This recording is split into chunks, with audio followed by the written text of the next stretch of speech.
Kutraga Nitoi Suba, Sumang La Workshop on Moirang Product Tradition, Haidana Kutraga Nitoi Suba, Kui Sumang La Workshop on Tuition. Masida music, folk music Matanda, class Malobina with the Kui see Lorem Bedabati Devi. So the Limbir Kudong Jabs, Loja Kanda in Mikum Wari Sanazar with Tanza, Pibi with them to see create and Tagazari, Kuramzari. Is he giving here Lorem Bedabati, Hepstead of Bielra? I give say Pimudi, Pimpati Masi, Kariga told the Pim Lorem Bedabati, Habisi, Aquigi, Giri de Laba, Quigi, Waja, Jamai Bedo, Kaba, I see Cocktoker Mana di ICA. Langhi Bina Tolome. Langhi. Bedabati Hana Tolo is Langhi Biko with Doniana. I know Jabuji Timado. I matamsi am hele I certificate Bedabati and later bunny at the way Pendi. Adu Matam Duradi, a Quigi Halamansing Adum, Ise Bungsing to Bigi Vanina. I see Pen Adum Bedabatina Dum Sakre, Adu Bay Lang Hebisea. Was you who dig the work at the one top was ironically. I get quite bums about a Lang Hebi, and bomb. I see the Kunungi the Yam Sakane music. Kunungi Bedabati had the Lore, Kunungi the Isian authority or Riena, Kumiam Canary music. Ado akoigi mimyam urina aduni ado nana akoina su guzama matamda di theater gi actress amona su guzayeba organizer amona su theater gi personality yam lay theater activist amona su guzayeba ko theater activist su su aku phangna room theater gi chorus gi tongan ba akoina urda ba khara su dum leram gane na khali theater gi matang foundation je aduna theaters de yamna power siga Kunu say the young Paul was here. Canana and a Pambini no we see what I see that sing about the heavy is here. Theaters young palm. Oh, I acting young palm. I think the Ure, acting young palm, theaters palm at the book. And I was the two they say, Yoiko, Yawi. I think like Buckley, Yobra. Like Pali the out there. Ayamba, Quigi Mohalgilla, Tangang Majona to the Yawi, we had Bacanano Yawi, Isa Salamba, Isa Saipalam Yawi, Adegi Aimamani Yawi, Adegi Aimantri Yuini Yawi, Ayamba, I said, Loin about Rumon Theatre, Gediam Yawi. Young leading road could be actress Samaneva. I did Hana Sangi Pasika, my together. I say a few and a Sangi Bunny. Quigi. Theatre is on a quickie, Zanangi Mamogo Palanida, Mana Pusalaga, as I say, the Sakibasi, quickie, Ingalegi, Plague, say, Adegi, I am a say, Yadum say, Madam Matambitam Biragadum Salame, Adegi, Chorus Sangi was you say the Sangi Bunny, he said that Tobodaki was Arat and Tiamna, he said the Natana, Koreski, and was actor in a shoe, Adam to own a Koreski shoe, Blind East, Digi, Nine Hills, One Valley, Degi, Tongan with Ayamba, I say that Ayamba Sally, Uther Priadersi, Adum actor in a tutoe, Aduga, say you say. Was a theatre, the theatre directors in Zimanunda, quite a time with the Kawi and the Haktan Leho, quite a tapiramba, Adugi, Zazingi, Poktakar, Habibi, Rakoju, Tumi Mirons in the Kanjo. Was I see Yamna Quigi Nushiba was a Hawaii Rongi was a Quigi Nilamani was a Tenajawi, Adegi Baba, Quigi Rumonda Baba.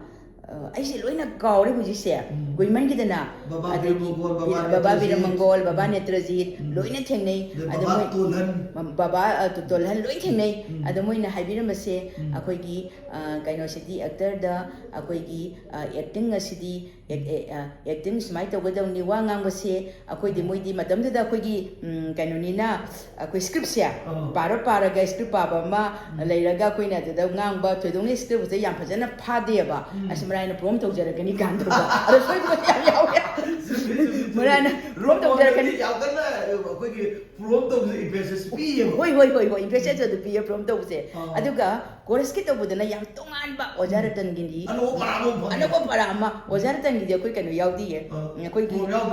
Dialogue ꯀꯩꯅꯣꯁꯦ ꯑꯩꯈꯣꯏꯒꯤ ꯄ꯭ꯔꯣꯝ ꯌꯥꯎꯗꯦ ꯁ꯭ꯀ꯭ꯔꯤꯞꯁꯦ ꯍꯧꯗꯨ ꯂꯩꯕꯥꯎꯁꯦ ꯂꯣꯏ ꯐꯥꯍꯜꯂꯦ ꯐꯥꯍꯜꯂꯀꯥꯟꯗꯅꯦ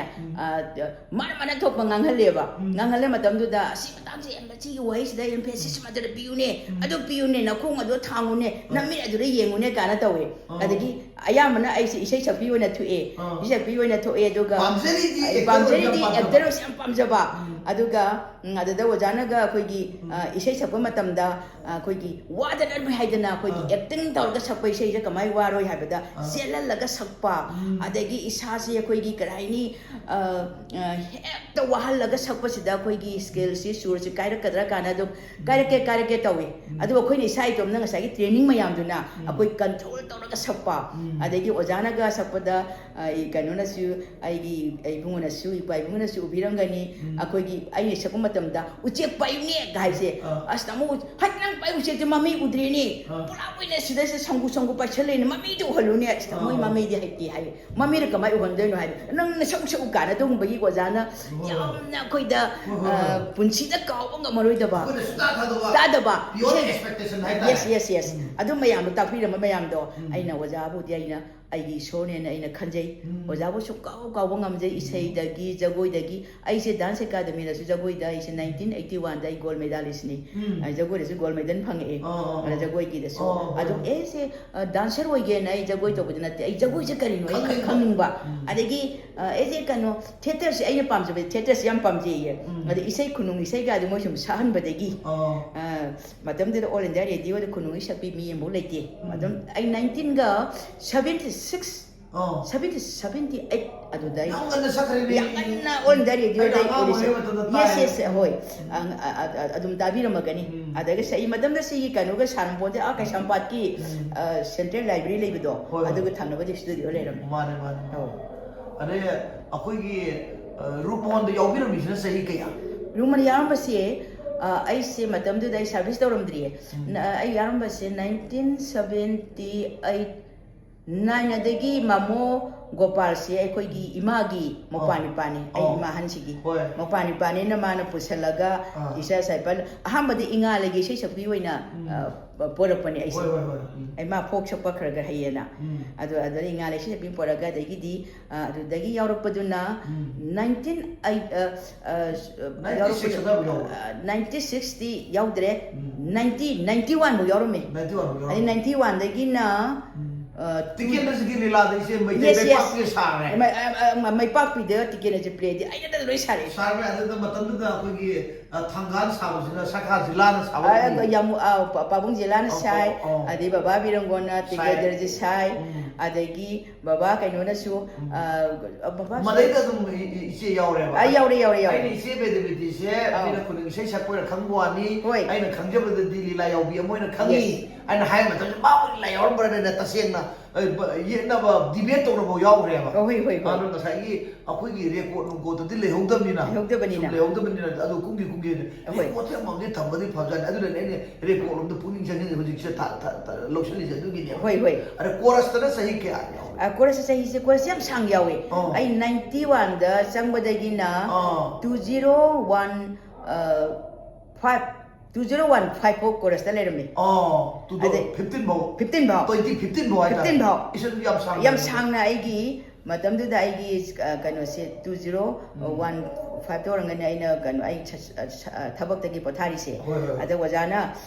ꯀꯩꯅꯣ ꯇꯧꯔꯣ ꯑꯩꯅ ꯑꯣꯖꯥꯗ ꯑꯗꯨꯝ ꯍꯥꯏꯔꯝꯃꯦ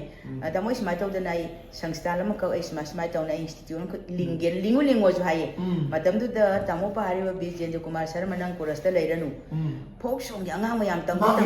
ꯃꯥꯡꯈꯤꯕ ꯇꯥꯔꯦ ꯑꯝꯇꯗ ꯇꯝꯕꯤꯌꯣꯅꯕ ꯑꯗꯨꯗꯒꯤ ꯑꯩꯅ ꯀꯩꯅꯣ ꯑꯗꯨꯗꯒꯤ ꯂꯤꯡꯈꯠꯈꯤꯕ ꯍꯥꯏꯇꯥꯔꯦ 2015ꯗꯒꯤ ꯈꯨꯃꯥꯕ ꯍꯧꯔꯛꯏꯅꯦ ꯑꯉꯥꯡ ꯇꯝꯕꯤꯕꯁꯦ ꯑꯗꯨꯒ ꯍꯥꯟꯅꯗꯤ ꯑꯩꯅ ꯔꯦꯁꯇꯥꯔ ꯇꯧꯕꯁꯦ 2000ꯗ ꯍꯥꯟꯅ ꯇꯧꯔꯛꯄ ꯃꯇꯝꯗ ꯑꯩꯈꯣꯏꯅ ꯄꯥꯏꯑꯣꯅꯤꯌꯔꯤꯡ ꯂꯦꯗꯤꯁ ꯑꯦꯁꯣꯁꯤꯌꯦꯁꯟ ꯑꯅ ꯑꯩꯒꯤ ꯌꯨꯝꯗ ꯑꯣꯐꯤꯁ ꯑꯃ ꯍꯥꯡꯉꯦ ꯑꯗꯨꯗ ꯃꯣꯏꯅꯁꯨ ꯑꯁ ꯅꯪꯒꯤ ꯍꯌꯦꯡ ꯀꯜꯆꯔꯒꯤꯗ ꯑꯃꯁꯨ ꯇꯧꯍꯧꯑꯅ ꯑꯩꯈꯣꯏꯒꯤ ꯁꯣꯁꯥꯏꯇꯤꯒꯤꯗ ꯇꯧꯔꯒ ꯑꯩ ꯔꯦꯁꯇꯥꯔ ꯇꯧꯈꯤꯕꯅꯦ ꯑꯗꯨ ꯁꯨꯝ ꯇꯧꯗꯃꯤ ꯑꯗꯨꯝ ꯁꯤꯈ꯭ರೆ ꯑꯗꯨꯅ 2014ꯗ ꯃꯥꯔ ꯑꯩꯅ ꯇ꯭ꯔꯁꯇ ꯑꯃꯨꯛ ꯇꯧꯈꯤꯁꯦ ꯍꯧꯖꯤꯛ ꯇꯧꯔꯤꯁꯦ ꯍꯧꯖꯤꯛ ꯑꯉꯥꯡꯁꯤ ꯏꯆꯦꯅ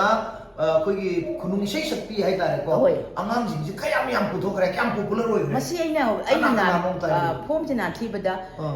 ꯆꯥꯝꯃꯔꯤ 400 500 ꯃꯌꯥꯁꯤ ꯑꯌꯥꯝꯕꯅ ꯍꯧꯖꯤꯛ ꯈꯨꯅꯨꯡ ꯏꯁꯩ ꯁꯛꯏꯕ ꯑꯉꯥꯡꯁꯤꯡꯁꯦ ꯑꯩꯒꯤ ꯃꯈꯥꯗ ꯂꯣꯏꯅ ꯇꯝꯃꯝꯕ ꯉꯥꯛꯇꯅꯤ ꯑꯉꯥꯡꯁꯤꯡꯁꯦ ꯍꯧꯖꯤꯛꯁꯤꯗ ꯏꯆꯦꯅꯒ ꯌꯥꯝ ꯄꯣꯄꯨꯂꯔ ꯑꯣꯏꯔꯦ ꯈꯔ ꯄꯣꯄꯨꯂꯔ ꯑꯣꯏꯔꯦ ꯁꯛꯄ ꯌꯥꯔꯦ ꯀꯥꯏ ꯈꯟꯕ ꯑꯉꯥꯡ ꯈꯨꯠ ꯊꯦꯛꯄꯗ ꯀꯅꯥ ꯊꯦꯛꯄ ꯌꯥꯏ ꯑꯉꯥꯡꯁꯤꯡꯁꯦ ꯑꯩꯈꯣꯏꯒꯤ ꯔꯣꯖꯤ ꯍꯩꯁꯅꯥꯝ ꯑꯗꯒꯤ ꯗꯤꯄꯨ ꯈꯨꯅꯨꯡ ꯑꯗꯩ ꯄꯀꯥꯁꯅꯥ ꯑꯗꯩ ꯄ꯭ꯔꯤꯌꯣꯕ꯭ꯔꯇꯥ ꯑꯗꯒꯤ ꯉꯥꯟꯊꯣꯏꯕꯤ ꯅꯤꯡꯊꯧꯖꯥ ꯑꯗꯒꯤ ꯕꯦꯅꯤꯇꯥ ꯂꯥꯏꯁ꯭ꯔꯝ ꯑꯗꯒꯤ ꯑꯉꯥꯡ ꯂꯥꯡꯂꯦꯟ ꯑꯗꯩ ꯍꯧꯖꯤꯛ ꯃꯌꯥꯝ ꯑꯗꯒꯤ ꯃꯪꯀꯥꯗꯤ ꯑꯩꯉꯣꯟꯗ ꯀꯣꯟꯅ ꯀꯩꯅꯣ ꯇꯧꯔꯝꯕꯅꯤ ꯃꯥꯁꯨ ꯑꯗꯨꯝ ꯃꯥꯕꯣꯅ ꯌꯥꯝ ꯅꯨꯡꯁꯤꯕ ꯑꯉꯥꯡꯅꯤ ꯀꯣꯟꯅ ꯁꯨꯝ ꯍꯥꯏꯗꯤ ꯌꯥꯝꯅ ꯇꯝꯗ꯭ꯔꯒꯁꯨ ꯀꯩꯅꯣ ꯇꯥꯅ ꯈꯣꯠꯅꯕ ꯑꯗꯨꯝ ꯀꯩꯅꯣ ꯇꯧꯅ ꯑꯗꯨꯝ ꯇꯧꯏ ꯃꯥꯅ ꯄꯦꯅꯥꯔꯣꯝꯗ ꯁꯨꯝ ꯆꯠꯈꯤꯕꯅꯤꯅ ꯑꯗꯨꯅꯤ ꯍꯧꯖꯤꯛ ꯂꯩꯕ ꯑꯉꯥꯡꯁꯤꯡꯁꯦ ꯑꯗꯒꯤ ꯃꯃꯤꯡ ꯈꯪꯗꯕ ꯌꯥꯝ ꯂꯩꯔꯦꯗ ꯑꯗꯒꯤ ꯆꯅꯝꯕꯝ ꯚꯥꯅꯨꯃꯇꯤ ꯚꯥꯅꯨꯃꯇꯤ ꯍꯧꯖꯤꯛ ꯁꯛꯏ ꯃꯥꯅ ꯁꯪꯒꯤꯠꯇꯣꯟꯁꯨ ꯌꯥꯝ ꯐꯖꯅ ꯁꯛꯏ ꯑꯗꯩ ꯀꯜꯄꯅꯥ ꯈꯥꯡꯉꯥꯝꯕ ꯀꯥꯏꯅ ꯃꯥꯁꯨ ꯃꯣꯏꯅ ꯑꯌꯥꯝꯕ ꯑꯗ ꯑꯌꯥꯝꯕ ꯃꯣꯏꯁꯤ ꯈꯨꯅꯨꯡ ꯏꯁꯩꯗ ꯏꯁꯩꯒꯤ ꯁ꯭ꯀꯨꯜ ꯑꯃꯅꯤ ꯍꯥꯏꯕꯗ ꯑꯗꯨꯝ ꯌꯥꯔꯦ ꯈꯨꯅꯨꯡ ꯏꯁꯩꯒꯤ ꯁ꯭ꯀꯨꯜ ꯑꯃꯅꯦꯕ ꯏꯆꯦꯁꯤꯀꯣ ꯌꯥꯝ ꯅꯨꯡꯉꯥꯏ ꯏꯆꯦꯒ ꯋꯥꯔꯤ ꯁꯥꯟꯅꯕꯁꯦ ꯑꯩꯈꯣꯏꯁꯨ ꯄꯥꯁ ꯂꯥꯏꯐ ꯌꯥꯝ ꯅꯤꯡꯁꯤꯡꯉꯤ ꯏꯆꯦꯅ ꯑꯩꯅ ꯁꯨꯝ ꯈꯟꯕ ꯃꯇꯝꯗ ꯏꯆꯦꯁꯦ ꯑꯩꯅ ꯈꯨꯅꯨꯡ ꯏꯁꯩ ꯁꯛꯄꯤꯕ ꯃꯣꯏ ꯎꯕ ꯉꯝꯗꯦ ꯃꯔꯝꯗꯤ ꯗ꯭ꯔꯃꯥ ꯌꯥꯎꯕꯤ ꯑꯃ ꯑꯣꯏꯅ ꯎꯔꯛꯏ ꯃꯔꯝꯗꯤ ꯑꯩꯈꯣꯏꯅ ꯑꯉꯥꯡ ꯌꯥꯝ ꯑꯣꯏꯔꯤꯉꯩ ꯃꯇꯝ ꯍꯥꯏ 90 ꯄꯤꯔꯦ ꯁ꯭ꯋꯥꯏꯁꯤꯗꯅꯦ ꯏꯆꯦꯒ ꯑꯩꯈꯣꯏꯒ ꯄꯥꯟꯅꯗꯅ ꯑꯩꯅ ꯗꯣꯂꯥ ꯁꯅꯥ ꯁꯥꯔꯒ ꯏꯆꯦꯅꯒ ꯑꯩꯈꯣꯏꯒꯤ ꯁꯃꯨ ꯃꯃꯥ ꯁꯥꯕꯗꯣ ꯑꯗ ꯆꯦꯞꯇꯔ 1 2 3 ꯃꯊꯪꯒ ꯐꯣꯡꯗꯅ ꯃꯊꯪ ꯐꯣꯡꯈꯤꯕꯗꯣ ꯑꯗꯨꯗ ꯅꯠꯇꯕ ꯇꯣꯉꯥꯟꯕ ꯊꯤꯝꯒꯁꯦ ꯇꯧꯗꯅ ꯏꯆꯦꯒ ꯌꯥꯝꯅ ꯃꯃꯤꯡ ꯆꯠꯈꯤꯕ ꯑꯩꯅ ꯀꯔꯤ ꯍꯥꯏꯇꯥꯔꯦ ꯑꯗꯨꯃꯥꯏꯅ ꯇꯧꯗꯅ ꯃꯇꯝꯁꯦ ꯍꯧꯈ꯭ꯔꯦ ꯍꯧꯖꯤꯛ ꯐꯥꯎꯕꯁꯨ ꯃꯌꯥꯝꯅ ꯌꯥꯝ ꯊꯥꯅꯔꯤ ꯍꯧꯖꯤꯛ ꯁꯤꯕ ꯂꯩꯇꯦ ꯑꯗꯣ ꯂꯩꯇꯦ ꯆꯤꯡꯗꯁꯨ ꯇꯝꯗꯁꯨ ꯃꯩꯇꯩꯂꯣꯟꯒꯤ ꯇꯥꯟꯅꯕ ꯍꯥꯏꯇꯥꯔꯒꯗꯤ ꯗꯣꯂꯥꯟ ꯁꯅꯥꯁꯦ ꯑꯗꯨꯝ ꯇꯥꯟꯅꯔꯦ ꯃꯟꯇ꯭ꯔꯤ ꯗꯣꯂꯥꯟ ꯁꯅꯥ ꯆꯤꯡꯗꯁꯨ ꯇꯝꯗꯁꯨ ꯑꯌꯥꯝꯕ ꯂꯣꯏ ꯇꯥꯟꯅꯩ ꯃꯍꯥꯛꯅ ꯗꯣꯂꯥꯟ ꯁꯅꯥꯒꯤ ꯀꯩꯅꯣꯁꯤ ꯃꯤꯑꯣꯏꯕꯒꯤ ꯕ꯭ꯔꯦꯟꯗꯒꯤ ꯋꯥꯈꯜꯗꯒꯤ ꯂꯧꯊꯣꯛꯄ ꯉꯝꯗ꯭ꯔꯤ ꯃꯁꯤ ꯑꯆꯧꯕ ꯀ꯭ꯔꯦꯗꯤꯠꯇꯤ ꯇꯁꯦꯡꯕ ꯍꯥꯏꯇꯥꯔꯒꯗꯤ ꯏꯆꯦ ꯑꯃꯒꯤ ꯀ꯭ꯔꯦꯗꯤꯠꯅꯦꯅ ꯑꯩ ꯊꯝꯖꯒꯦ ꯃꯔꯝꯗꯤ ꯏꯆꯦ ꯑꯃꯅ ꯌꯥꯝ ꯐꯖꯅ ꯑꯩꯈꯣꯏ ꯔꯦꯁꯄꯣꯟ ꯇꯧꯕꯤꯕ ꯑꯩꯈꯣꯏꯗꯤ ꯃꯇꯝꯗ ꯀꯩꯁꯨ ꯈꯪꯖꯕ ꯅꯠꯇꯦ ꯑꯗꯩ ꯏꯆꯦ ꯑꯃꯅ ꯃꯥꯜꯍꯟꯕꯤꯈꯤꯕ ꯍꯥꯏꯇꯥꯔꯦꯀꯣ ꯅꯥ ꯌꯦꯠꯇꯨ ꯃꯥꯟꯅꯕ ꯍꯣꯠꯅꯍꯟꯈꯤꯕ ꯑꯩꯈꯣꯏꯒꯤ ꯑꯁꯣꯟ ꯃꯌꯥꯝ ꯑꯗꯨ ꯃꯦꯟꯈꯠꯄꯤꯕꯒꯤ ꯑꯆꯧꯕ ꯊꯧꯗꯥꯡꯗꯨ ꯂꯩꯈꯤ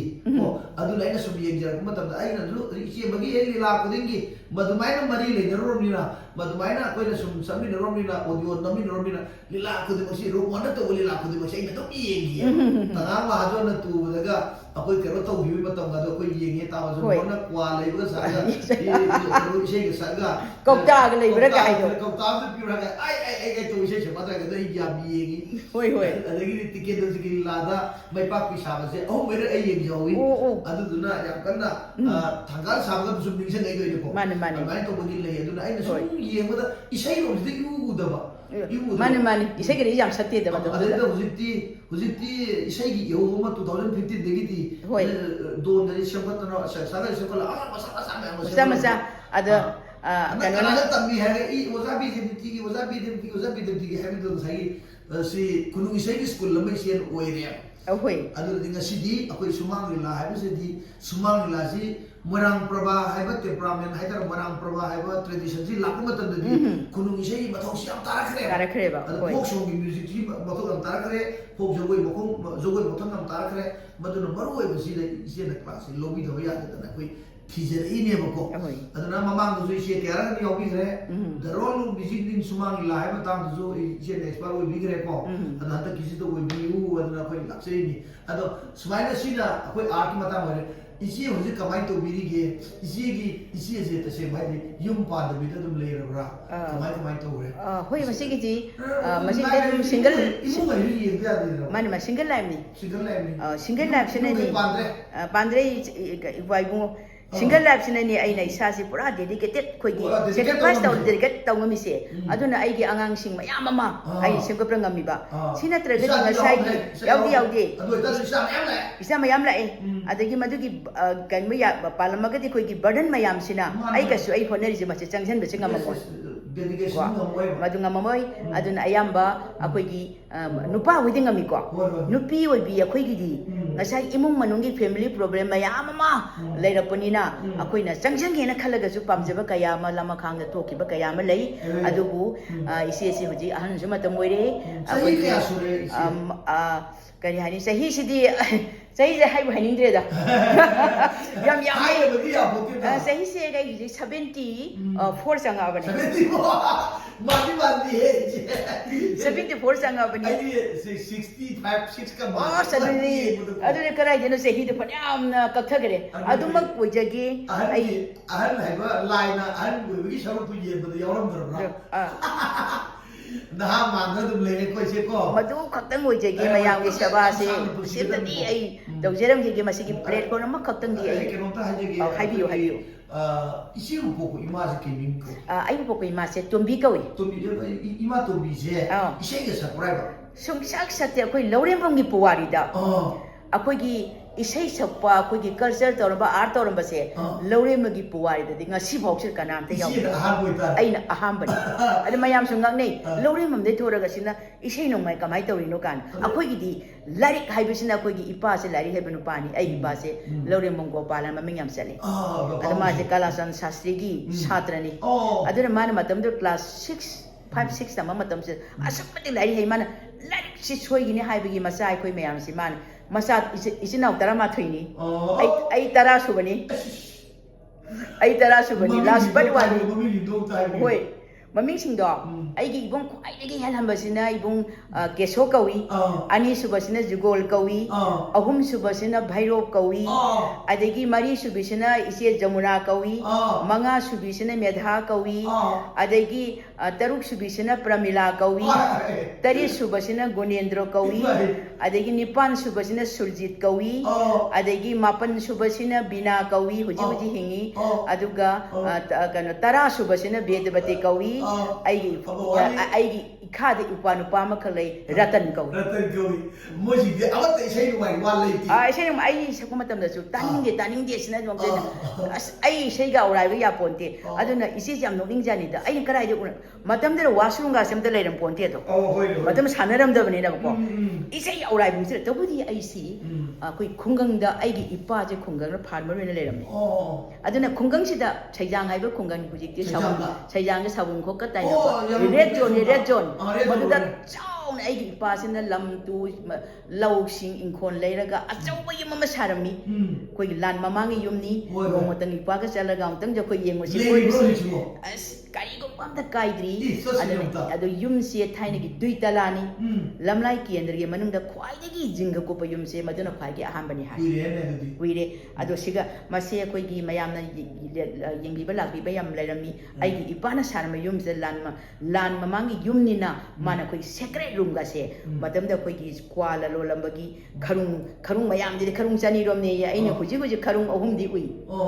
chani um le manung da manung da ami to pana salary da akoi mi thame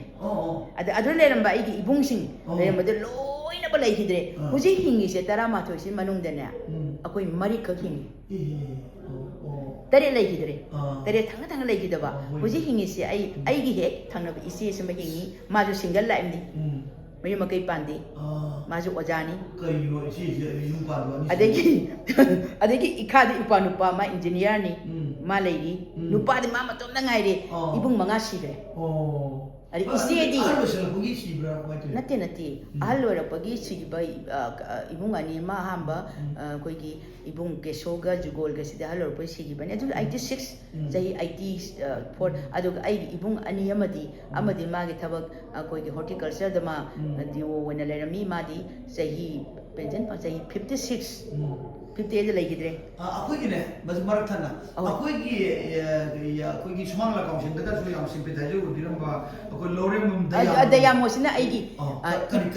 daya mo si ai gi cousin ni ai gi ipa gi ek po mina ba ai gi babung se babung ko mo legi makano masani mana pau he tambe be moda ni koi si bi ma divided de gi sa ka ji sama na masani mani he to ni nang je man angone to me to ga ai man da ga ya ai si ibung si nungai na bai ngari yan chat lui kana ko wari hek ta me ngonda ai si pura sali ai hele mo di masaka khali ai hele hai ana se samye da lapada ai leram da gi na re na hoi adu si hek ta wi yam ti nei ade na si ko si bong manu da leire yam nungai re ji ka ano ko sai bol ma pu hoi ano ko sai bol ma pu re je theater tor ma da gi ji kunung isai da ꯍꯧꯖꯤꯛꯁꯦ ꯀꯔꯝ ꯀꯔꯝꯗ ꯑꯗꯨꯒ MUC ꯗ ꯄꯨꯕꯤꯔꯤꯁꯦ ꯀꯃꯥꯏꯅ ꯄꯨꯕꯤꯕꯅꯣ? MUC ꯗ ꯑꯩꯅ ꯄꯨꯔꯤꯁꯦ ꯑꯩꯈꯣꯏꯒꯤ BCꯅ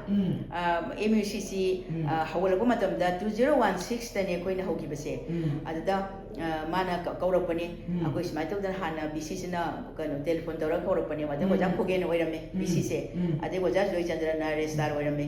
ꯖꯣꯏꯆꯟꯗ꯭ꯔꯒ ꯑꯣꯖꯥ ꯈꯣꯒꯦꯟꯒꯅ ꯀꯧꯔꯒ ꯑꯣꯖꯥ ꯀꯃꯥꯏ ꯇꯧꯕ ꯃꯤꯇꯤꯡ ꯇꯧꯋꯦ ꯑꯩꯈꯣꯏ ꯑꯩꯈꯣꯏꯒꯤ ꯅꯪꯅ ꯈꯪꯕ ꯈꯨꯅꯨꯡ ꯏꯁꯩꯒꯤ ꯃꯔꯝꯗ ꯈꯪꯕ ꯀꯅꯥ ꯂꯩ ꯑꯣꯖꯥ ꯁꯤ ꯂꯩ ꯈꯣꯡꯖꯣꯝ ꯄꯔꯕꯅ ꯁꯤ ꯀꯥꯗꯧꯅ ꯂꯣꯏꯅꯃꯛ ꯇꯧꯔꯒ ꯑꯗꯨ ꯅꯪ ꯁꯤ ꯇꯧ ꯍꯥꯏꯗꯤ ꯑꯣꯖꯥ ꯑꯩ ꯊꯕꯛꯇꯤ ꯌꯥꯝ ꯌꯥꯝꯃꯦꯗ ꯊꯕꯛ ꯌꯥꯝꯅ ꯌꯥꯄꯣꯟꯇꯦ ꯑꯗ ꯑꯣꯖꯥ ꯖꯣꯏꯆꯟꯗ꯭ꯔꯅ ꯍꯥꯏ ꯅꯪꯅ ꯂꯥꯛꯎ ꯌꯥꯗ ꯑꯩꯈꯣꯏ ꯅꯪ ꯗꯣꯂꯥꯏꯔ ꯀꯩꯅꯣꯝ ꯇꯧꯔ ꯊꯥꯡꯉꯅꯤ ꯀꯥꯟꯅꯕꯀꯣ ꯇꯧꯗꯅꯒ ꯇꯧꯕ ꯌꯥꯝ ꯅꯨꯡꯁꯤ ꯑꯣꯖꯥꯁꯤꯡꯗꯨꯅꯁꯨ ꯖꯣꯏꯆꯟꯗ꯭ꯔꯁꯤ ꯑꯩꯒꯤꯁꯨ ꯑꯩꯅ GP ꯀꯣꯂꯦꯖ ꯀꯩꯅꯣꯗ ꯑꯩꯈꯣꯏꯒꯤ ꯏꯪꯂꯤꯁ ꯇꯝꯕꯤꯔꯛꯑꯦ ꯑꯣꯖꯥ ꯖꯣꯏꯆꯟꯗ꯭ꯔꯅ ꯃꯥꯅ ꯌꯥꯝ ꯐꯖꯅ ꯈꯪꯉꯦ ꯑꯩꯈꯣꯏ ꯑꯣꯖꯥꯅ ꯇꯧꯕꯗꯣ ꯑꯗꯨ ꯇꯧꯔꯛꯏ ꯑꯗꯨꯃꯥꯏꯅ ꯇꯧꯅ ꯀꯩꯅꯣ ꯑꯣꯏꯈꯤꯕ 이지의 프로페셔널 오자니고 오자니 오자비도 티 해스도 요리바 제넨 에듀케이션도 이제는 담비래 이네 고 오자비나 아도 우지나 뭐 이세 셔비 오자 kunung isay tambire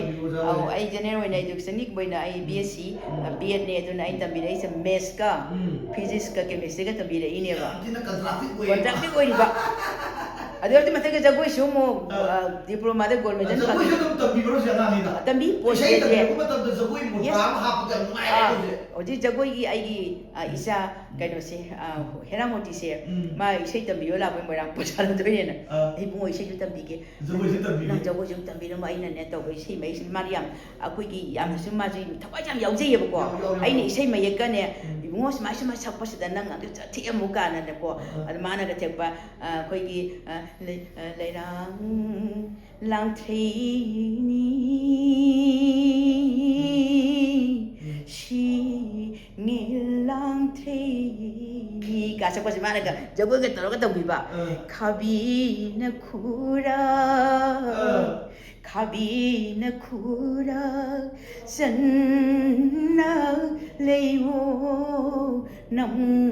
nga leini da kai che ai hebra mana ga jagoi ga tawadaga tambi ga duma yam duna ma isai ju sapata sakrone isai sabane ma skill si yang wang mane sei se jago tambi ne tar wo ri wo so sing ko hoi yang ngai sei ngai hoi ko ju panali ai na se project director wo na ai thoda dini se yang ngai se ta se mai ta di inom ko me radio de se ko ju se maming leire jagoi tambi bu ju se tambi ju maming leire thai de wi na ko drama maming ju leire ko ja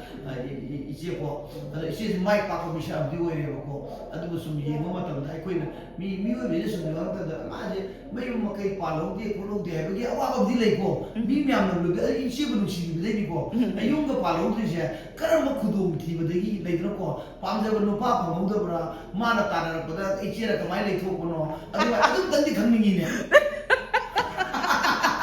e ma da ji ai mi na ko ma ro ba no pa na khang ne ba masigi wari si di ba ko isi le pa no mo tuminna unaraga ne yam se ko wari sa si leiba mi yam da khangan ning dire ko masigi wari si ni pa to raga ne am tang wari sa si adu ga mayam da di isi se haijara ro masina tongan na private kan hoina tham da si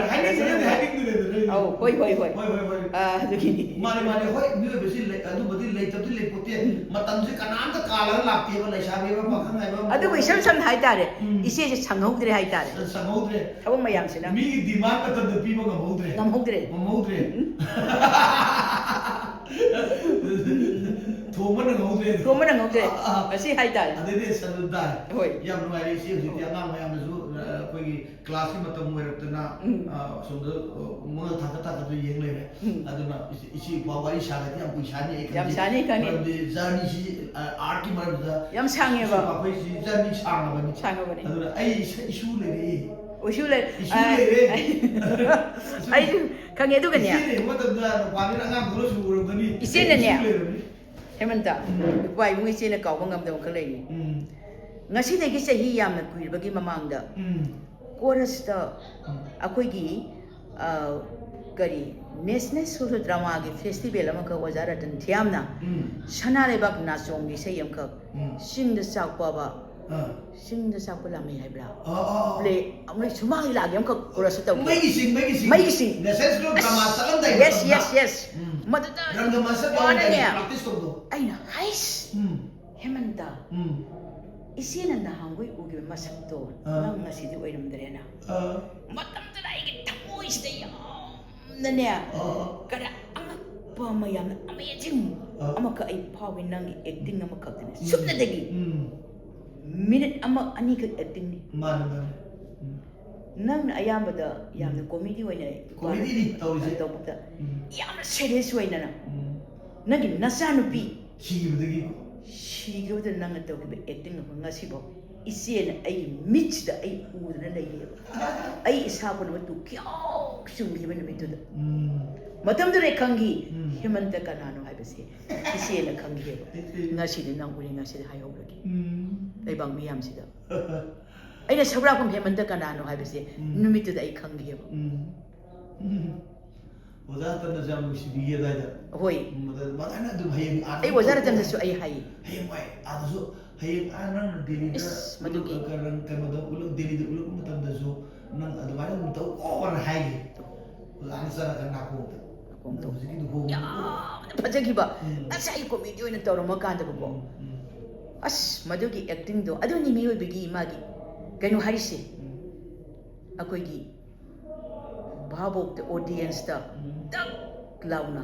आई मतम the तु क्याउ सुंगे आई इसा पुन मक्सी आई ngasi ju wari se nangon hai matam de ise yak sang de tu क्याउ rum sunge ai ngasi moi kau ngam de se thagasre wai na koina to do nagi na mang thaga pan de ko ba artist samana che ba mai sabna re bemna de mai na hai bi do ai award sama sama phang de gi henzare na khajari che gurum jari lenjal ji che